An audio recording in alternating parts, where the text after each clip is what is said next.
She was mocked the moment she stepped into the bowling alley. She must be here to clean the lanes tonight. One player burst out laughing at the sight of her knitted glove and faded tote bag. Just don't let the ball roll into someone else's lane. The TikTok crew giggled, phones already recording. A young woman said loudly, "If she doesn't fall over on her first strike, that'll be a miracle." No one knew. Just 10 frames later, that same woman they laughed at would leave the entire alley in stunned silence after delivering a perfect game that took everyone's breath away. The bowling alley was alive that Saturday, buzzing with noise pins, crashing music, thumping voices overlapping in a crowded hum. Grace Thompson stepped through the doors, her plain white t-shirt tucked into blue jeans, her rental shoes scuffed and loose on her feet. Her hair was pulled back in a simple ponytail, swaying slightly as she moved. She carried a worn canvas tote, its edges frayed, and a pair of hand-knitted gloves peeked out from the top, their green yarn faded. At 34, Grace had a quiet beauty, the kind you'd miss if you were looking for flash. Her face was bare. No makeup, just a faint flush from the chilly air outside. She walked to the registration desk, her steps steady, and signed up for the amateur bracket. Nobody noticed her name on the sheet. Nobody cared. The guy behind the desk, barely out of his teens, glanced up and laughed, his voice cutting through the chatter. "Here to try your luck. This is a real tournament, not some kid's birthday party." Grace didn't answer. She slid her entry fee across the counter, her fingers brushing the crumpled bills. The guy smirked, shaking his head, and waved her toward the lanes. A group of middle-aged women nearby, their hair sprayed stiff and their bowling shirts embroidered with team logos, caught sight of her. One nudged her friend, her voice loud enough to carry, "With that outfit, she'll be sweeping the lanes after her strike." The others giggled, their bracelets jingling as they turned away. Grace's hand tightened on her tote, but her face stayed calm, her eyes scanning the room for her assigned lane. The place was packed. Older men, their bellies straining against polo shirts, stood in tight groups, swapping stories of past wins. Younger teams dressed in flashy jerseys practiced trick shots for TikTok, their phones propped on tables. Regulars, the kind who bowled every weekend, eyed the competition with quiet intensity. Grace moved through them, her tote brushing against a chair, and found lane 6. She set her bag down, slipped on her gloves, and tested the weight of a house ball, her fingers curling around it. A group of men in their 40s, their bowling bags monogrammed and their shoes polished, watched her from lane 5. One, his mustache neatly trimmed, snorted. "That glove looks like it was sewn in middle school." His buddy, sipping a beer, grinned. "Just don't let the ball roll into the wrong lane, ma'am." Their laughter followed Grace as she stepped back, her posture straight, her gaze fixed on the pins. She didn't respond. She didn't need to. But when she turned to face the lane, her eyes flicked toward the men for a split second, sharp and steady. They stopped laughing just for a moment before shrugging it off. The TikTok crew, a pack of teens with neon sneakers and phone cases covered in stickers, spotted her next. They huddled near lane 7, their cameras already rolling. One girl, her hair streaked pink, called out, "Get ready, folks. Amateur bowling fail incoming." The others snickered, zooming in on Grace's jeans, her t-shirt, her gloves. Grace adjusted her grip on the ball, her movements slow and deliberate, as if she hadn't heard. But her jaw tightened just enough to notice before she turned back to the lane. Grace knelt to tie her rental shoes, the laces worn and slightly frayed, when a woman in a leopard print bowling shirt sauntered over her, perfume sharp enough to sting. She held a shiny new bowling ball, custom painted with her initials, and deliberately dropped it inches from Grace's tote, making the bag tip over. The contents spilled her mother's photo, a cheap pen, those knitted gloves scattering across the sticky floor. "Oh, my bad," the woman said, her voice loud, fake sweet. "Didn't see your little yard sale collection there." The crowd around lane 6 snickered, some pointing, as Grace silently gathered her things, her fingers trembling but precise. A man nearby, his team logo stitched in gold, called out, "Maybe she's here to pawn that junk for a real ball." The laughter grew, but Grace's face stayed still, her eyes flicking to the photo as she tucked it back, her movements slow, like she was shielding something fragile. When she stood, she looked at the woman just once and said, "You dropped something too, your manners." The woman's smirk faltered, but the crowd's jeers drowned out the moment, their voices piling on like stones. As Grace lined up for a practice throw, a guy in a sleek black tracksuit, his hair gelled to a shine, stepped into her lane. He was one of the pro bowlers, his name embroidered on his bag, and he carried himself like he owned the place. "Hey, charity case," he said loud enough for the nearby lanes to hear, "you're holding up the real players." He snatched the ball from her hands, tossing it onto the rack like it was trash. Go practice in the kiddie lanes. Those bumpers might help. The crowd roared some clapping like it was a show. Grace's shoulders stiffened, but she didn't flinch. She walked to the rack, picked a different ball, and tested its weight, her fingers steady. The guy kept going, turning to his friends. Bet she's never even seen a real alley before. Probably bowls in her backyard with tin cans. Grace stepped back to the line, her ponytail swaying, and threw a perfect practice strike, the pins crashing loud enough to cut through the laughter. She didn't look back, but her silence burned a quiet defiance that made the guy's grin twitch. During a break between practice rolls, Grace sat alone, sipping water from a plastic cup, her tote tucked under her chair. A group of women in matching pink visors, their earrings glinting under the lights, circled nearby, their voices sharp and deliberate. One, her lipstick bright red, pointed at Grace's jeans. Who shows up to a tournament looking like they just mowed the lawn? She set her laugh like a whip. Another chimed in, bet she's here on a dare. No way she's serious. They moved closer, one accidentally bumping Grace's chair, making her cup tip and water splash across her t-shirt. The stain spread dark and obvious, and the women gasped in mock horror. Oh no, honey, now you're a mess. One said, her voice dripping with glee. Grace set the cup down, her hands steady, and pulled her t-shirt away from her skin, the fabric clinging coldly. It's just water, she said, her voice low but clear, her eyes locking onto the woman's for a moment. The group laughed louder, but something in Grace's gaze made them step back, their confidence cracking just a hair. The alley's scoreboard flickered, showing practice scores, and Grace's name appeared with a string of strikes. A man in a leather jacket, his sunglasses perched on his head, noticed and walked over his boots loud on the polished floor. He was a local hotshot known for betting big on tournaments, and his voice carried a mean edge. Yo, who let the nobody onto the board? He shouted, pointing at Grace's name. This some kind of glitch. He turned to the crowd, egging them on. She's throwing house balls and wearing Walmart rags, come on. People laughed, some chanting, fix the board. Grace stood nearby, adjusting her gloves, her face unreadable. The man got closer, leaning into her space. What's your deal, huh? You sneak in here to mess with the real players. Grace didn't step back. She looked at him, her eyes steady, and said, The pins don't care what I wear. The crowd hooted, but the man's face reddened, his bravado slipping as Grace turned away, her steps calm, her tote swinging lightly. Just before the tournament started, a teenage boy from the TikTok crew, his hoodie covered in logos, decided to up the ante. He grabbed a marker from the desk and scrawled "Lane Made" on a napkin, then taped it to Grace's chair when she stepped away to grab a ball. The crowd noticed, and laughter erupted, phones flashing as people snapped photos. Perfect nickname. A woman in a sequined top called out, her voice gleeful. She's here to clean up our spares. The boy high-fived his friends, their cameras rolling, capturing Grace as she returned. She saw the napkin, her fingers pausing on her tote. The crowd waited, expecting her to crumble.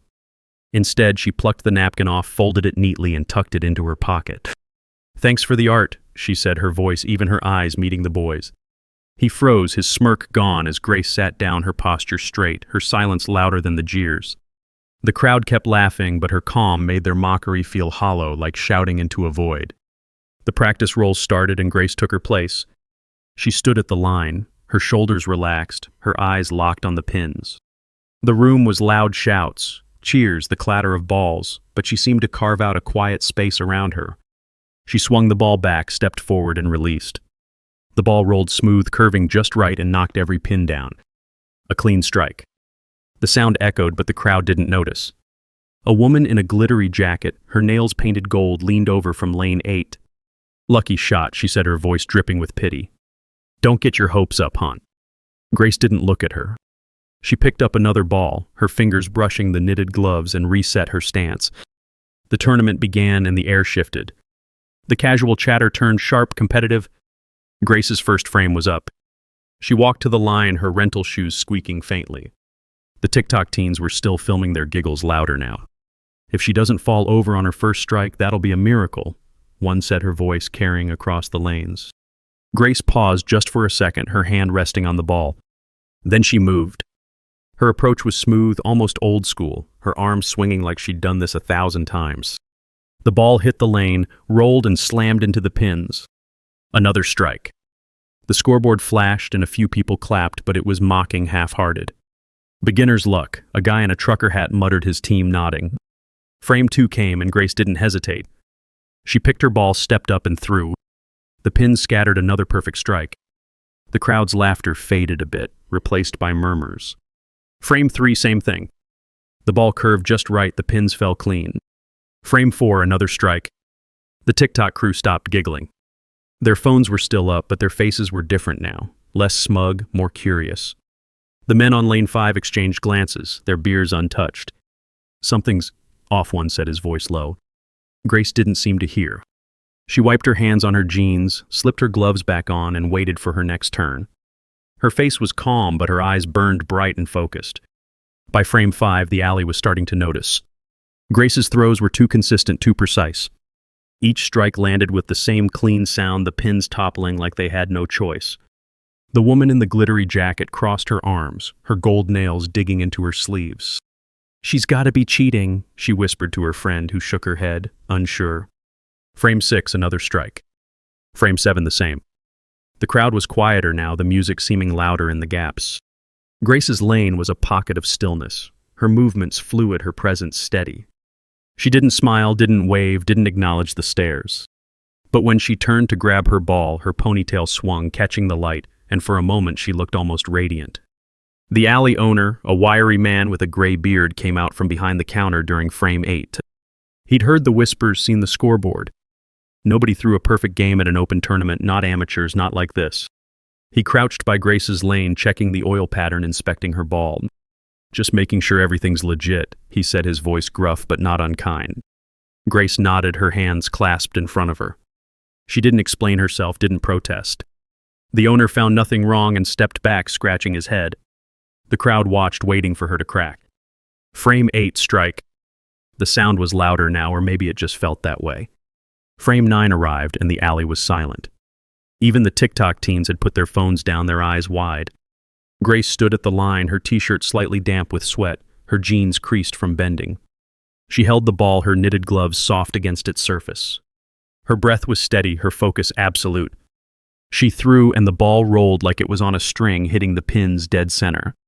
Strike. The scoreboard lit up, and a murmur ran through the crowd. One more frame. One more chance for a perfect 300. Nobody moved. The men on lane 5 leaned forward, their faces tight. The woman in the glittery jacket bit her lip, her arms still crossed. Frame 10 was a ritual. Grace didn't rush. She picked her ball, tested its weight, and walked to the line. The alley held its breath. Her first throw was flawless strike. The second the same. The third, the final shot, rolled down the lane like it was meant to be there. The pins fell every one, and the scoreboard flashed 300. A perfect game. The crowd didn't cheer right away. They just stared like they couldn't believe it. Grace didn't smile. She bowed her head just a little, her face reddening, not from pride, but from the weight of all those eyes. Then she stepped back, slipped off her gloves, and tucked them into her tote. The silence broke. The TikTok teens clapped, first tentative, then louder. The older men on lane 5 joined in their hands, slow but steady. The woman in the glittery jacket looked away, her face flushed. The alley owner walked over, his boots heavy on the floor. "I've been here 20 years, he said, his voice rough. "Never seen anything like that." He held out his hand, and Grace shook it, her grip firm but gentle. The crowd kept clapping, and some of the regulars started chanting her name, "Grace, Grace, Grace." She didn't wave or bow again. She just nodded, her eyes bright, and sat down to untie her shoes. But the room wasn't done with her yet. As Grace packed her tote, a man in a navy blazer pushed through the crowd. He was tall, his hair salt and pepper, his presence like a switch flipping the air. The TikTok teens froze their phones back in their hands, but not recording. The men on lane 5 straightened their beers, forgotten. The woman in the glittery jacket whispered something to her friend, her voice sharp with panic. The man stopped in front of Grace, his face softening. "Grace," he said, quiet but clear. "You didn't tell me you were coming." She looked up, her hands pausing on her tote. "Didn't think I needed to," she said, her voice steady, almost teasing. The crowd went still. The man's name didn't need saying. Everyone knew Robert Thompson, the CEO of Thompson Enterprises, the kind of money that owned half the city. He wasn't loud, didn't shout, but when he spoke, the room listened. "I saw the last few frames," he said, his eyes on Grace. "You were perfect." He turned to the alley owner, his voice firm. I want the footage from tonight. Every second of it. The owner nodded, already moving. Robert's gaze swept the crowd, landing on the TikTok teens, the men on lane 5, the woman in the glittery jacket. Anyone who mocked her, filmed her, or laughed at her. Your names are on that footage. You're done here. And you'll hear from my lawyers. Grace stood her tote over her shoulder, her face calm. She didn't add anything, didn't need to. Robert's hand brushed hers, not possessive, just there. You want to stay? He asked, softer now. She shook her head just once. I'm good, she said, and started for the door. The crowd parted, nobody daring to meet her eyes. The TikTok girl with pink hair stammered, I'm sorry, but Grace didn't stop. Her rental shoes clicked softly, her ponytail swaying. When she passed the registration desk, the guy who'd laughed earlier looked down, his face pale. As the crowd dispersed, the alley owner pulled Grace aside, his hands nervous, a clipboard tucked under his arm. Miss Thompson, he said, his voice low, I didn't know who you were. Nobody did. He flipped open the clipboard, revealing a faded document, a deed to the bowling alley signed by Grace's father decades ago. Your family owns this place, he said, his eyes wide. You could have shut us down tonight, but you didn't. Grace's fingers brushed her tote where her mother's photo lay, and her lips parted just slightly. The TikTok teens overheard, their faces pale, their phones forgotten. The woman in the glittery jacket, still lingering, gasped, her hand flying to her mouth. Grace didn't speak. She nodded once, her eyes soft but steady, and handed the clipboard back. The owner shook his head, muttering, All this time and you bowled like one of us. The air shifted, the crowd's whispers turning to awe, their mockery, now a bitter memory. A woman in a plain apron, one of the alley's janitors, approached Grace as she packed her tote. Her hands were calloused, her eyes tired but kind. I saw what they did, she said, her voice quiet. But I knew you. Saw you here years ago with your mom practicing late at night. She pulled a small keychain from her pocket shaped like a bowling pin and pressed it into Grace's hand. Your mom gave me this. Said you'd be back someday. Grace's fingers closed around the keychain, her breath catching.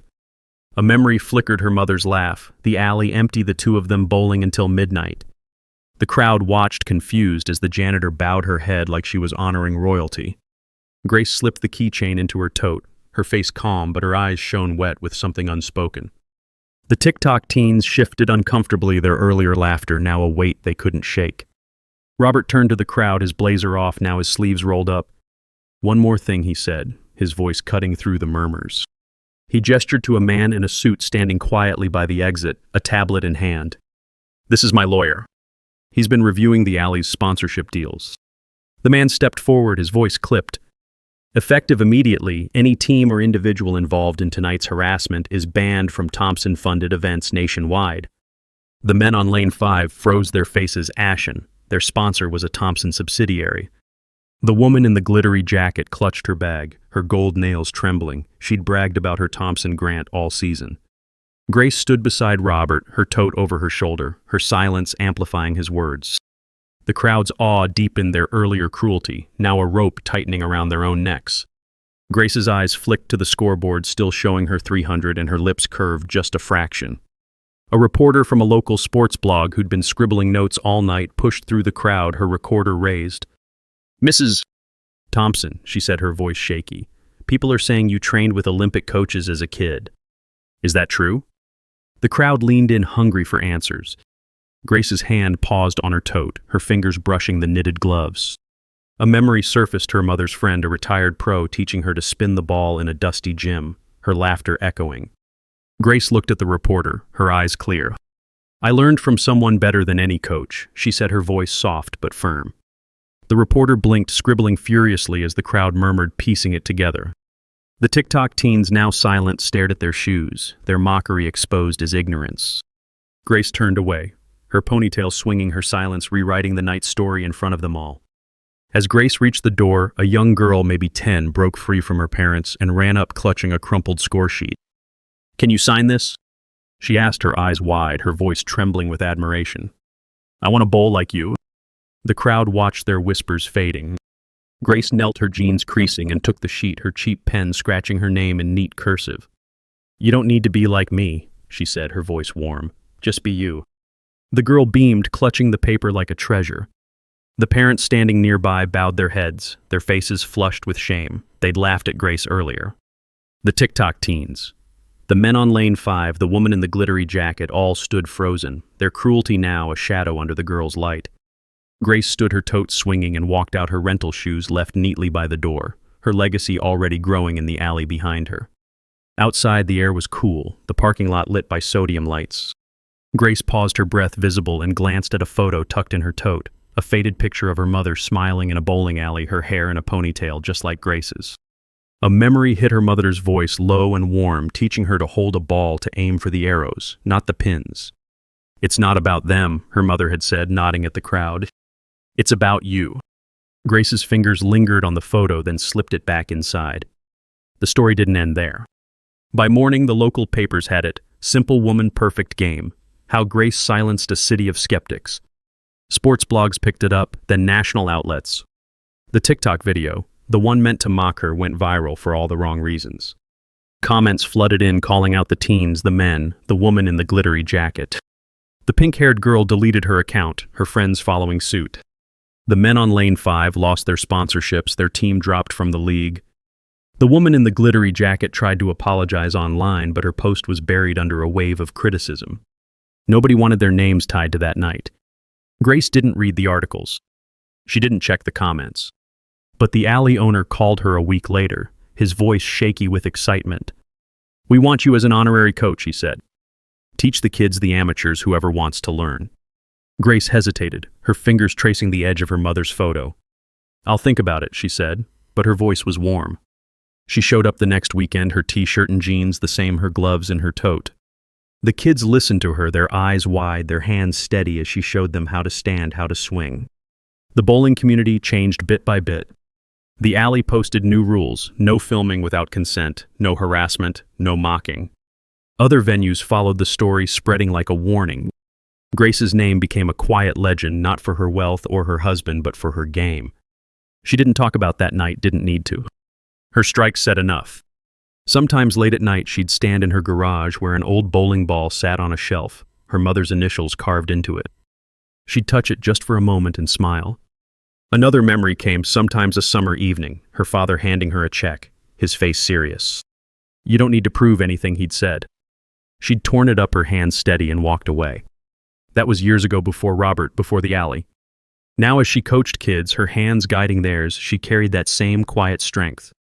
The world had seen her not for her name, but for her skill, her grace. Robert came to the alley sometimes not to bowl, just to watch. He'd lean against the counter, his blazer off, and nod when she looked his way.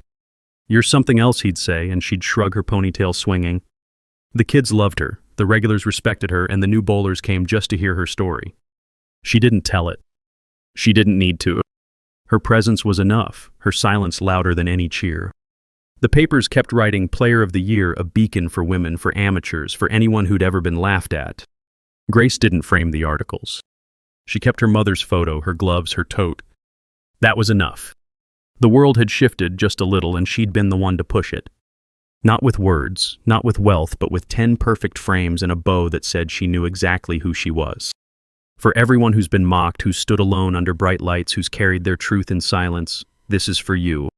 Grace walked through fire and came out stronger. Her strike's a reminder that you don't need to shout to be heard. You just need to show up steady and true. Where are you watching from? Leave a comment below and hit follow to walk with me through heartbreak, betrayal, and finally healing.